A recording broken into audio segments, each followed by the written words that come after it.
You're fired, Rishima. Your military duty is just a selfish hobby, Rowena hissed, slamming the papers onto the desk. Tinsley laughed, already shredding my project files. I'm the new lead. You're officially erased, little sister. Go play soldier somewhere else. I didn't argue. I simply gathered my pride and walked out, knowing they had no idea that by tomorrow, the law would be the one doing the talking. That bitter exchange was a toxic loop in my mind as I stepped out of the elevator, the heavy silence of the office already closing in. The San Antonio sun was already a relentless weight against the glass of Rowena Logistics and Defense Solutions by 8 a.m. I stood in my mother's office, the scent of expensive Arabica coffee and French perfume thick enough to choke the life out of a room. It was a familiar smell, the scent of a vibrant family business that I had poured 5 years of my soul into sustaining. I adjusted my posture, feeling the subtle discipline of my uniform beneath my civilian jacket. A secret I carried with quiet pride. "You look tired even before the day begins," my mother said, her voice sharp as a dagger. She sat behind the mahogany desk that had once belonged to my father, her eyes looking at me with the familiar, compassionate gaze of a mother. I didn't let my expression waver. I placed the military leave papers on the desk, the official notification for a 48-hour mandatory training exercise. "I'm not exhausted, Mother, just focused. I'm heading out for the simulation at Camp Bullis. Stellan already cleared the logistics for my absence." Rowena picked up the pen, my father's old fountain pen, and signed the papers with a flourish that felt almost too eager. "Of course, dear. 2 days. We'll manage. Your country calls, and who am I to stand in the way of such dedication?" She smiled, but the warmth never reached her eyes. It was a facial expression she used for shareholders, not daughters. In that moment, I remembered my father's hand on my shoulder, his voice a steady anchor in my memory. He used to tell me that true strength isn't found in the roar of a lion, but in the steady silence of a mountain that refuses to move. I reached into my bag and pulled out a small, wrapped box, a vintage silk scarf I'd found that reminded me of the one she wore in the only photo where she looked truly happy with us. "I saw this and thought of you," I said softly. It was a gesture of peace, an olive branch offered to a woman who had spent months trying to find a reason to push me out. Rowena's fingers brushed the silk, and for a fleeting second, the mask flickered. "Thank you, Rishima. Be safe out there." "I will," I replied, standing up. Forgiveness isn't about letting someone off the hook. It's about refusing to let their bitterness reside in my heart. I said it more for myself than for her. I treated her with the professional respect she demanded and the filial grace she didn't realize she was losing. As I turned to leave, I caught a glimpse of Tinsley lurking in the shadow of the doorway. My sister didn't hide her disdain. She wore it like a designer accessory. She looked at me with a predatory glint, her arms crossed over her chest, leaning against the frame of an office she didn't earn but desperately coveted. The atmosphere in the hallway felt heavy, stained with the musk of old betrayals, and a sudden, sharp chill that made the Texas heat feel miles away. The drive to the base was a transition between two worlds, from the sterile luxury of the corporate tower to the rugged reality of the dust and diesel. I felt a tightening in my chest, a high-stakes anxiety I usually reserved for live fire drills. I knew that leaving the office meant leaving my flank exposed, but the path of duty was the only one my feet knew how to follow. The river of life will try to wash you away, but the rocks beneath the surface are what determine the course. I had lived by that rule since the day we buried the only man who ever truly saw me. I pulled into the parking lot at Camp Bullis, my mind already shifting into tactical mode. I didn't know that back at the office, the motherly facade had already shattered into 1,000 jagged pieces. Rowena didn't wait for my car to clear the gates. She nodded to Tinsley, and the two of them moved toward my office with a master key and a chilling sense of purpose. They didn't just walk in, they invaded. Rowena sat at my terminal, her face illuminated by the cold blue light of the monitor. Under U.S. federal law, a digital signature on a government contract carries the same weight as ink on paper. and she knew exactly where my credentials were cached for emergency approvals. With a few calculated keystrokes, she began authorizing a series of high-risk, illegal shipping manifests for heavy military hardware, contracts that bypassed every safety protocol I had spent years building. She was tying my name, my reputation, and my freedom to a felony. It was a surgical strike designed to ensure I didn't just lose my job, I lost my life as a free woman. "She's so selfish, always playing soldier while we do the real work," Tinsley muttered, her voice dripping with venom as she began clearing my personal photos from the desk. She picked up a framed picture of me and my father at my first promotion and tossed it face down into a drawer. The space was being rebranded, erased of my presence before I had even finished my first hour of drills. The final step of the trap was a physical one. Rowena opened my private safe, the code a combination of my father's birthday that she had never forgotten. She tucked the physical copies of the sabotaged contracts inside, knowing a federal audit was scheduled for Wednesday morning. She was preparing a cage, a federal box for the daughter who dared to be more than a subordinate. Rowena stared at the empty space where my photo had been and whispered to the air, "She was always your favorite, but favorites don't survive the business." The toxic cycle of jealousy had finally reached its boiling point. I arrived at the military base and felt the weight of my gear as I stepped out of the car. I took one last look at my phone, the screen glowing with a finality I couldn't quite name. I felt a chill, not of fear, but of a woman who understands that her kindness has been mistaken for weakness for far too long. I handed my phone to the communications officer for the mandatory blackout period. Just as the device left my hand, it vibrated with one final cryptic text from Stellan. "The bait has been taken. Stay steady, Major." The screen went dark. In the distance, the first sharp crack of a rifle from the training exercise rang out, echoing across the dry Texas brush like a gavel striking a bench. The simulation had begun, but the real war was happening in a silent office 30 miles away. The dry Texas heat weighed down on my skin like a physical weight as I moved through the bushes of Camp Bullis. My world narrowed to the weight of my rifle, the rhythm of my breathing, and the harsh, silent discipline of the risky exercise. Here, amidst the dust and harshness, I was no longer the unloved daughter or the undervalued employee. I was an officer, a guard, and for 48 hours, I was completely isolated from the outside world. My phone lay miles away in a steel locker, its screen black, its ability to harm me neutralized by military regulations. This loss of communication wasn't just a rule. It was a sanctuary for concentration that I guarded with all my might. The sharp staccato of blank fire rang out, echoing across the valley like a gavel striking a mahogany bench. I dropped to one knee, my eyes scanning the horizon, my mind processing data with a clinical precision that Rowena would never understand. For her, my military service was a hobby, a selfish distraction from the real world of logistics and profit margins. She never grasped that the country that gave us everything deserved a fragment of our devotion in return. I felt a profound love for this land, a connection that grew deeper every time I donned the uniform, even as my own family worked to deny me a place in their hearts.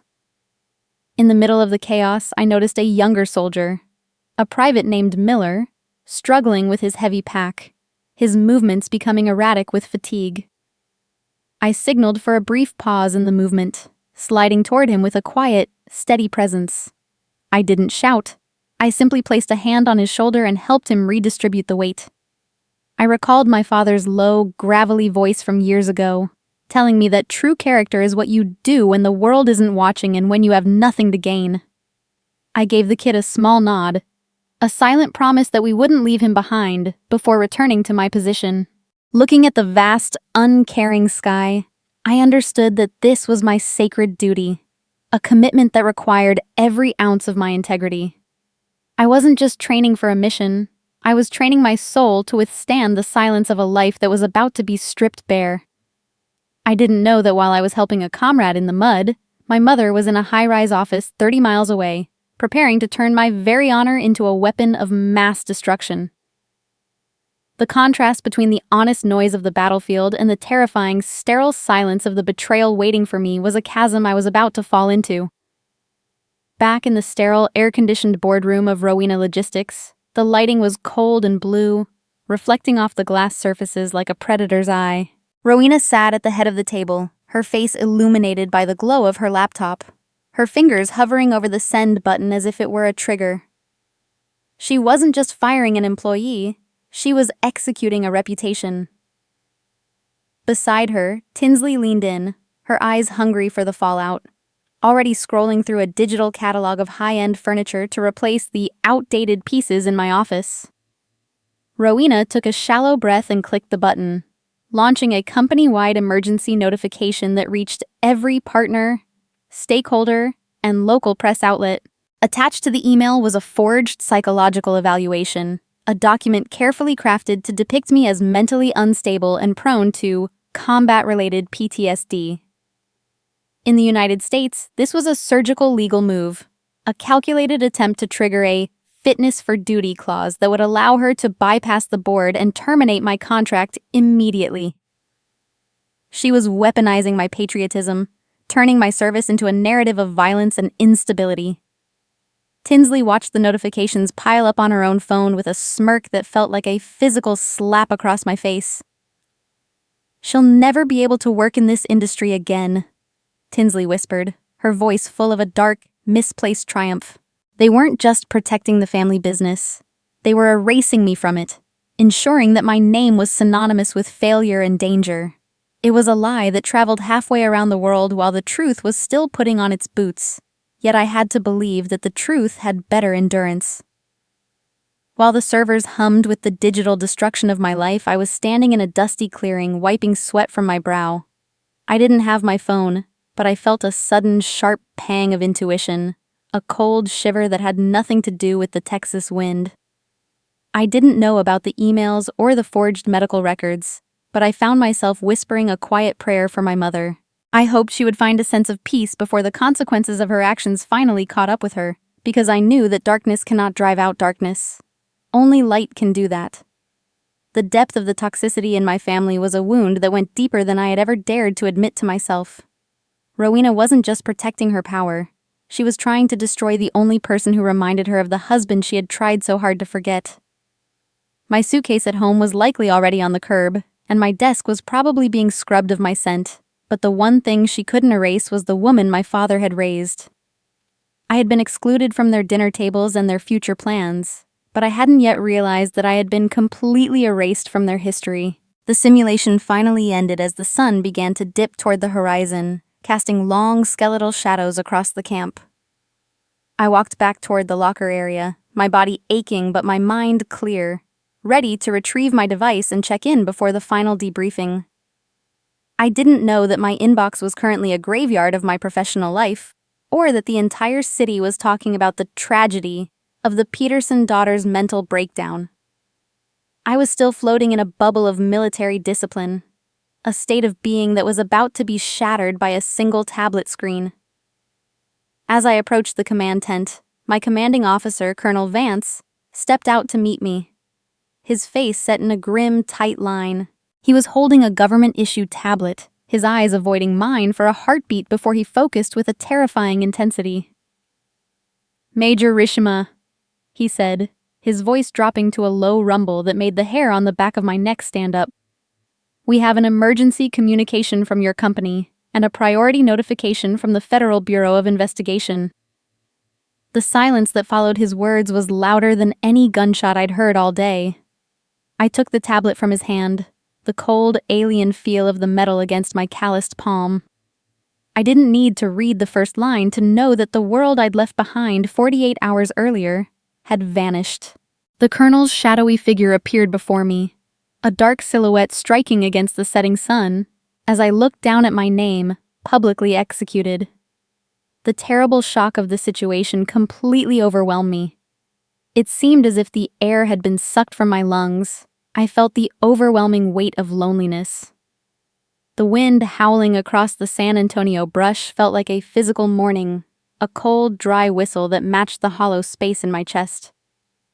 Stellan had warned me that the extraction of a cancer often looks like a murder to the untrained eye, but I never expected the scalpel to cut this deep. I stood by the military transport, the red Texas dust coating my boots, watching as the digital evidence of my erasure flickered on a secure screen. It was one thing to be fired, it was another to be systematically deleted from the history of my own bloodline. While I was out here breathing in the grit of duty, 30 miles away, Rowena and Tinsley were performing a triumphant purge of my existence. Tinsley had already moved her designer bags into my office, her heels clicking across the hardwood floor with the rhythm of a conqueror. They didn't just want my chair, they wanted the very memory of my presence scrubbed from the building. I could almost hear the sound of heavy trash bags dragging across the carpet, muffled thuds that signaled the death of 5 years of devotion. Tinsley had wasted no time utilizing the forged mental incapacity documents Rowena had leaked to the press. Under the guise of protecting the family estate, she had walked into our primary bank and used an emergency power of attorney to freeze my secondary accounts and divert my 401k into a holding company. Under U.S. law, these documents are powerful tools of guardianship, but in the hands of my sister, they were a financial garrote. Rowena justified it as a necessary amputation, convinced that my choice to wear a uniform was a betrayal of the firm's future. They think they are taking my world, but they are only taking the walls I built to house it. A bird doesn't fear the branch breaking because its trust is in its wings, not the wood. I held that thought like a prayer as I watched the live feed Stellan provided of the Rowena estate. It was 8 p.m., and the mansion was glowing with a celebratory light. A new era dinner where Tinsley was being toasted as the stable, loyal successor. My mother looked radiant, the silk scarf I had given her just 24 hours ago nowhere to be seen. The true cruelty, however, was happening in the rain-slicked alleyway behind the corporate headquarters. Tinsley had ordered the groundskeepers to remove my dog from the property, treating a living creature like an unwanted piece of furniture. Then, she walked out to the industrial dumpsters herself, carrying a small oak box. It was my memory box, the one that held my father's original military medals and the vintage brass compass he had used to teach me how to find my way when I was 6 years old. With a flick of her wrist, she tossed the box into the bin. I watched the grainy footage as the lid flew open, and the brass compass hit the rusted steel bottom with a sound I felt in my own marrow. A slow-motion crack appeared across the glass face of the dial. A longtime employee, a man who had served my father for 20 years, stood in the shadows, his face wet with tears as he watched the desecration. It was the point of no return. They hadn't just stolen my money. They had spit on the dead. Have you ever trusted someone you shouldn't have, only to realize they were waiting for the right moment to burn your memories? I still remember the silence in that tent as I watched that box fall. It's a moment of a profound realization. You are truly alone when those who should protect your history are the ones trying to rewrite it. What would you have done in my shoes? Would you have broken your silence? Or would you have let the weight of the injustice fuel your resolve? I looked down at my empty ring finger where my father's class ring usually sat. I had removed it for the simulation, a small act of military discipline that now felt like a divine protection. I whispered to the cold Texas air, I don't need the medal to remember the man. His legacy isn't in a box, it's in the way I stand. I felt a sudden, sharp pang of pity for Tinsley. I truly wished she could find a purpose in life that didn't require the systematic destruction of others to feel significant. The vast Texas sky was a deep, bruised purple, the stars beginning to pierce the darkness with a cold, blue light. I felt the birth of something new inside me, a federal mindset that superseded the daughter who was still waiting for a mother's love. Rowena hadn't just crossed a legal line, she had declared a spiritual war. And in doing so, she had released me from the burden of my own loyalty. When someone shows you who they are, believe them the first time. True wealth is the one thing no one can take from you, your integrity. I realized then that I was now truly free because I had nothing left to lose except my honor, and that was something Rowena Peterson didn't have the currency to buy. I wasn't panicked, I was observant. I was a mountain that had finally decided the river had eroded enough of its base. It was time for the rocks to speak. The commanding officer walked back into the secure tent, followed by a man in a charcoal suit who looked like he belonged in a DC boardroom rather than a dusty camp. Major Rishima, the colonel said, his voice echoing in the sudden stillness. "This is Stellan from the Office of the Inspector General. He's been waiting for you to be fired so he could finally bring you in on the real case." I rose, my shadow stretching thin and weak across the tent floor, like the silhouette of a recently deceased woman and a newborn officer. I reached out to shake Stellan's hand, gripping it tightly, my heart pounding. The pressure of the past 30 years had reached its limit. The cold, blue morning light filtered through the heavy tent canvas in thin, clinical streaks, illuminating the low hum of encrypted servers that filled the secure command center. Stellan sat across from me, his expression a mixture of professional detachment and a quiet, supportive gravity that I hadn't expected. He didn't offer empty platitudes or forced sympathy. Instead, he pushed a digital tablet toward me, its glow harsh against the dim interior. This was the official briefing on the Office of the Inspector General's investigation into Rowena logistics, and the data on the screen was a map of a betrayal more profound than I had ever imagined. Stellan's voice was steady as he revealed that Rowena hadn't just terminated my employment. She had attempted to bury me under the weight of a federal felony. She had used the sabotaged contracts I discovered earlier to frame me for international trafficking, a move that would have ensured I spent the rest of my life in a cage. Under the Uniformed Services Employment and Reemployment Rights Act, USERRA, her actions were already a federal offense, but the mental instability smear was her insurance policy. She had tried to create a legal smokescreen that would make my patriotism look like a psychological breakdown. I sat perfectly still, my military posture remaining rigid even as I felt the air leave my lungs. I watched the digital evidence of my life being dismantled, every accomplishment I had achieved at the firm being recontextualized as a symptom of my supposed decline. I recalled my father's wisdom from a lifetime ago. A man's reputation is what others think of him. His character is who he is when the lights go out. In this moment, with the lights truly out, I realized my character was the only thing Rowena Peterson could never reach. Have you ever trusted someone with your whole heart, only to watch them use your own virtues to set a trap for you?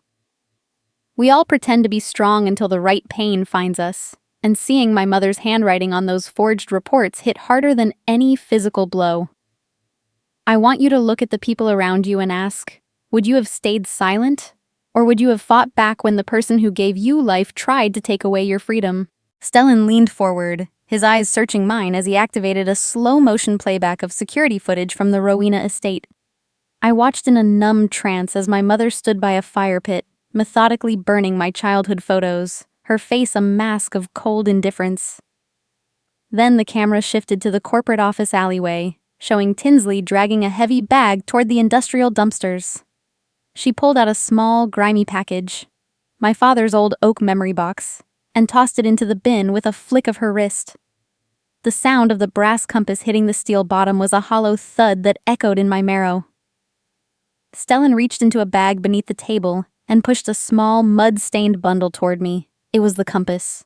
A warehouse worker, a man named Marcus who had known my father for decades, had risked his job to retrieve it from the trash and bring it to the military base. I ran my fingertips over the cracked glass of the dial, feeling the jagged edge where the truth had been struck. I didn't scream, and I didn't cry. Instead, I felt a strange, cold pity wash over me. My mother thinks she destroyed my past, but she only cleared the way for my future, I whispered, my voice sounding distant even to my own ears. I don't hate her for this, Stellan. I pity her because she believes objects and lies hold power, while I know that only the truth endures. The compass, even with its fractured face, still pointed north, unwavering, just like the moral direction my father had instilled in me. Loyalty is a currency that Rowena can no longer afford, and the act of that anonymous worker proved that my kindness over the years had created a shield she couldn't penetrate. I stood up and walked out of the tent, the vast Texas sun beginning to break over the orange horizon. The silhouette of my uniform felt heavier now, not with burden, but with a high-stakes resolve that left no room for hesitation. I officially signed the federal affidavit, my signature firm and clear, initiating the sting operation that would bring the House of Peterson down. I refused to use dirty tactics or petty revenge. I would do this by the book, using the very laws my mother thought she could ignore. Darkness cannot be fought with more darkness, I told Stellan as he joined me in the morning chill. We will let the light of the law do the work. I am not going back as a daughter seeking a home. I am going back as an officer of the state seeking the truth. I analyzed the situation with a strategic mind that had been forged in the crucible of both corporate warfare and military discipline. I knew Rowena would move to finalize those sabotage contracts within hours, and I decided to let the current carry her exactly where she wanted to go. I had noticed the cracks in the foundations long ago, but I chose to believe in my family's mask. For 30 years, I tried to be the daughter she wanted me to be, forcing myself into molds that would never fit. In the next 30 minutes, I would become the woman my father had raised. But the moment I signed the oath changed everything. It was the moment I stopped being a victim and began to become a storm. My phone, which Stellan had finally returned to me, pinged with a sudden, sharp notification that cut through the silence of the dawn. It was an automated press release from Rowena's legal team. Emergency stakeholder meeting and public briefing. Behar County Courthouse, 9 a.m. She was moving to finish the job, to publicly execute my reputation before I could even clear the base gates. She wanted a spectacle, and I was prepared to give her one she would never forget. I donned my business cap, its brim obscuring my eyes, and stepped into Stellan's black SUV. I didn't know what awaited me in court, but I knew I was no longer the woman who had left the office on Monday. My intense tension had transformed into a cool, focused calm. The engine roared to life, and as we pulled away from the base, I watched the training grounds recede in the rearview mirror. The time for simulations was over. The real war was about to enter the hallowed halls of the Behar County Courthouse. As we pulled up to the curb, the chaotic energy of a media circus hit me with the force of a physical blow. Rapid cuts of flashing cameras and a forest of news microphones created a jagged, frantic atmosphere that felt entirely alien to the quiet discipline of the base I had just left. On the courthouse steps, Rowena was already center stage, performing a theatrical display of maternal grief that turned my stomach. She wiped away invisible tears, framing me to every lens in San Antonio as a mentally broken daughter who had embezzled company funds to support a delusional, fictional military fantasy. I watched from the tinted window of the SUV, my stillness a stark contrast to her erratic performance. It was a masterpiece of deception, designed to compress my reputation into a pile of ash before I even stepped foot in the building. Rowena didn't stop at words. She produced a forged confession letter, claiming I had written it during my supposed psychological collapse. She was aiming to sway public opinion and poison the jury pool before a single federal fact could be entered into the record. The audacity of her lies was breathtaking, a cold-blooded attempt to ensure that Rishima Peterson would never find a place in the city again. Looking at her, instead of the rage I had anticipated, I felt a strange, cold pity. "She's not fighting me, Stellan," I whispered, my voice calm amidst the engine noise. "She's battling the ghost of the woman she could have become if she hadn't let greed corrupt her soul. I don't want to destroy her. I just want the truth to be revealed." Lies are like a snowball. The further it rolls, the more dust it accumulates. But eventually, the sun always rises. Rowena was rolling her snowball toward a cliff she couldn't see, and I was merely her guide. The tracking shot followed Rowena as she turned and entered the courthouse, her designer heels clicking against the marble floor with the heavy, rhythmic finality of a death march. Inside the hallowed halls, she revealed her most tattered masterpiece, a forged final will and testament of my father. She claimed he had disinherited me in his final days, labeling me as selfishly lacking in family loyalty. The heart-wrenching betrayal of his memory hit me harder than the embezzlement charges ever could. To desecrate the love of a dead man just to justify a corporate theft was a level of malice I hadn't prepared for. The indignity escalated as her legal team played a grainy, deep-fake video for the waiting assembly. The digital Rishima on the screen appeared to be selling corporate secrets to a foreign competitor, her voice distorted but hauntingly familiar. I heard the collective gasp from the gallery through the heavy oak doors, and the moral weight of the deception felt like it was crushing the air out of the room. It was the point of no return for my relationship with my mother. She hadn't just stolen my position, she had tried to murder the legacy of the man I loved most. When I stepped toward the main entrance, the legal barrier Rowena had constructed was waiting for me. Courthouse security, misled by a restraining order, founded on my forged mental health records, physically blocked my path. I was treated as a dangerous criminal at the very gate of justice, the guards' hands hovering near their holsters as they looked at me with suspicion and fear. I wasn't allowed to enter my own hearing. I was a ghost in my own life, an erased entity barred from defending her name. The most painful betrayal isn't stealing money, but insulting the memory of a loved one to justify a crime. I saw Rowena locked in a room with a ticking clock, too engrossed in her gloating to hear the countdown. I stood before the court, the wind whipping my coat around my legs, and I reached into my pocket. My fingertips touched the cool, hard plastic of an official federal identification card. A card Rowena Peterson didn't even know existed. I didn't argue with the guards, and I didn't raise my voice. I remained calm, my stoic resolve an immovable force against their confusion. "Justice is not a door you knock on," I said to Stellan as I turned away from the shouting crowds. "It is a foundation you stand on." I realized my plan had to evolve immediately. I wasn't going to beg for entry into a civil circus. I was going to bypass the entire system using the federal clearance that superseded every local restraining order Rowena had bought and paid for.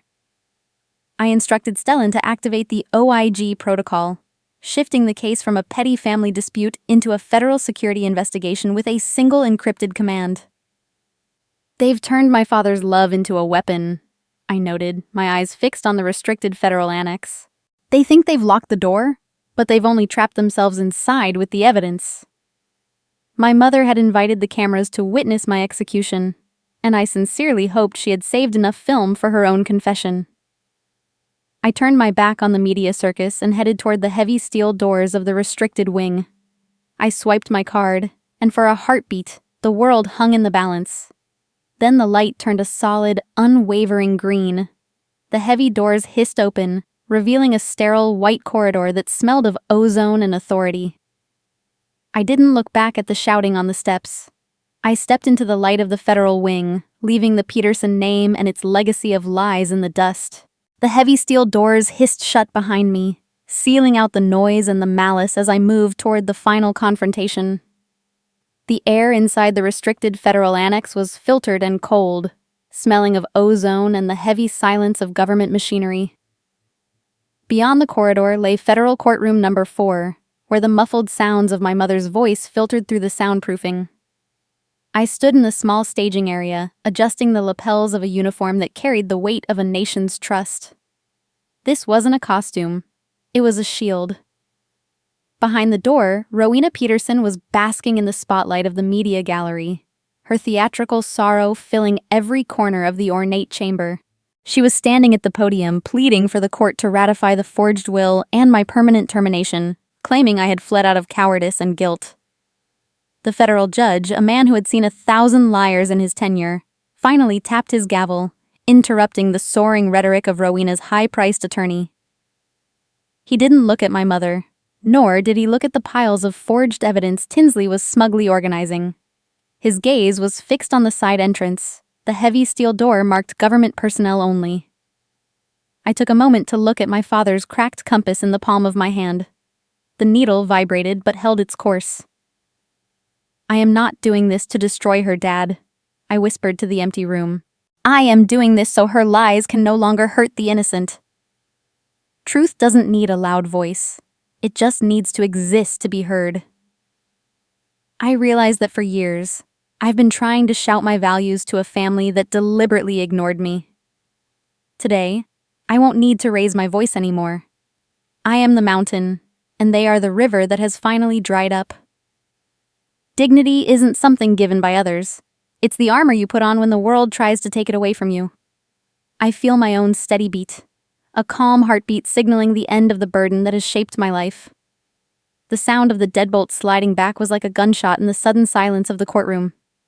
The heavy steel door swung inward, and for a heartbeat, time seemed to move in slow motion. Rowena's head snapped toward the sound, a sneer already forming on her lips.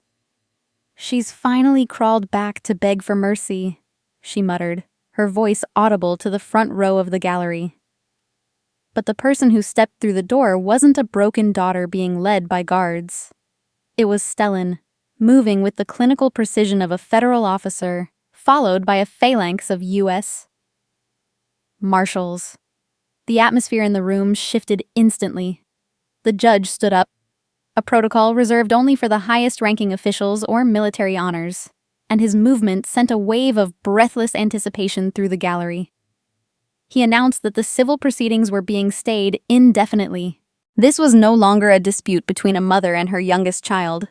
It was a federal inquiry initiated by the Office of the Inspector General. I watched Rowena's lawyer drop his pen, the metallic clatter echoing across the marble floor like a death knell for their smug victory. Then came the moment that changed the Peterson name forever. I stepped out from behind Stellan, the tracking shot of the cameras moving from my polished black boots up to the crisp dark blue Class A uniform. My face was a mask of calm, immovable steel.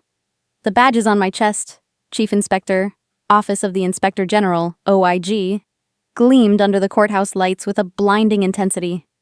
I wasn't just Rishima Peterson, the logistics clerk. I was the special inspector who had been monitoring their corruption for 18 months. Stellan presented my official credentials to the court with a sharp, professional flair. Under U.S. federal law, I now held the authority to oversee and terminate any private defense contract found in violation of national security, including Rowena's entire empire. I walked past my mother without a single glance, my eyes fixed on the judge as the gallery broke into a frantic whisper. I could hear Rowena's voice crack behind me, a high, desperate sound. "This is impossible. Rishima? You're just a logistics clerk. This is a trick." I spoke for the first time in that courtroom, my voice clear, steady, and devoid of the anger she expected. "A shadow may look larger than the object that casts it, Mother, but it has no substance. Your lies were the shadow. My duty is the object." I saw the blood drain from Tinsley's face as she realized that every order she had tried to give me over the years had been observed by a woman who could have ended her career with a single phone call. I hadn't been waiting for their love. I had been waiting for their confession. Justice is not a door you knock on. It is a foundation you stand on. I opened the thick red folder I was carrying, the federal case file that contained every digital footprint Rowena had left during her attempt to frame me. I laid it on the judge's bench with a finality that felt like the closing of a tomb. "Your Honor," I stated, the words ringing with absolute authority. "The government moves to seize all assets of Rowena Logistics and Defense Solutions. Not for my benefit, but for the safety of the United States." Rowena gripped the edge of the table, her knuckles white and her eyes wide with unconcealed horror. She stared at the first page of the evidence I had presented to the judge. The very statement she had forged my signature on while I was still in the dust of Camp Bullis. She thought she was burying me, but in reality, she was digging a hole large enough for herself. The high-definition monitor at the front of Federal Courtroom Number 4 flickered to life, projecting a digital trail that left no room for escape. I stood at the center of the floor, my Class A uniform, a stark, dark blue anchor against the pale marble walls. Beside me, Stellan remained as immovable as a statue, his presence a testament to the 18 months of silence we had maintained. Intercut shots of Rowena's panicked face filled the auxiliary screens, as the forensic data displayed every single keystroke she had made during my 48-hour military blackout. It was the perfect digital trap, a high-stakes sting operation where her own greed served as the bait. Rowena Peterson believed that my forced leave cast the necessary shadow to bury me, but she failed to realize that the Inspector General's office held the flashlight. My leave approval was no accident. It was a coordinated plan to see exactly what she would do when she thought I was gone. Under the Federal False Claims Act and USERA, The attempt to frame me for defense procurement fraud was not only a betrayal of family but a direct blow to national security. Every illegal document she authorized was flagged and tracked in real time by my team at OIG. I turned to look at my mother, seeing her not with the anger she expected, but with a profound, bittersweet pity. "They say character is what you do in the dark, Mother," I said, my voice resonating with a clarity that silenced the gallery. "You thought the blackout gave you cover, but it only provided the light for you to show the world your true self." Rowena reached out toward Tinsley, her eyes searching for a shred of the loyalty she thought she had bought, but my sister was already leaning away. Tinsley was whispering frantically to her own lawyer, her face pale as she prepared to plead for immunity by throwing our mother to the wolves. The federal judge adjusted his glasses, his expression grim as he reviewed the mountain of evidence I had placed before him. The silence in the chamber was absolute, broken only by the rhythmic thumping of my own heart. A steady beat of vindication. With a single sharp strike of his gavel, the judge issued an emergency order for the immediate federal seizure and nationalization of Rowena Logistics. Federal marshals moved in from the back of the room, the sound of handcuffs clicking echoing like the final closing of a book. Rowena and Tinsley were taken into custody right there, their world collapsing in the span of a heartbeat. As the marshals led them away, Rowena's composure finally shattered. She turned back to me, her face contorted in a mask of primal fury, screaming that I was a monster for doing this to my own mother. I didn't flinch. I stood my ground, my posture as rigid as the mountains my father loved. "Mother, I didn't do this to you," I replied with a quiet, soul-deep grace. "I simply stopped preventing you from doing it to yourself. I still hope you find the peace that power and money could never give you." It was the final release of a burden I had carried for 30 years. I chose not to pursue personal damages or fight to keep the remains of the company for myself. I didn't want the mahogany desks or the blood-stained ledgers. I wanted the cycle to end. I officially requested that the liquidated assets of Rowena Logistics be used to establish a permanent fund for military families facing legal and financial hardship. It was the only way to honor my father's true legacy, not through profit, but through service. You cannot change the wind, but you can always adjust your sails. Sometimes, the most powerful thing you can do is let go of a rope that is burning your hands. Walking out of the courthouse, the San Antonio sun felt different. Warmer, but no longer heavy. I stood in the plaza, the wind whipping through my hair, and reached into my pocket to pull out the cracked brass compass. The glass was shattered, but the needle was still pointing north, steady and true. I realized I didn't need the metal to find my way anymore, because I had become the guide I was always searching for. Success isn't about destroying those who hurt you. It's about becoming a person they can no longer reach. I sat in my car, the interior smelling of old leather and the faint scent of the Texas dust I had carried back from the base. I placed the compass on the dashboard, a reminder that even broken things can still find their way home.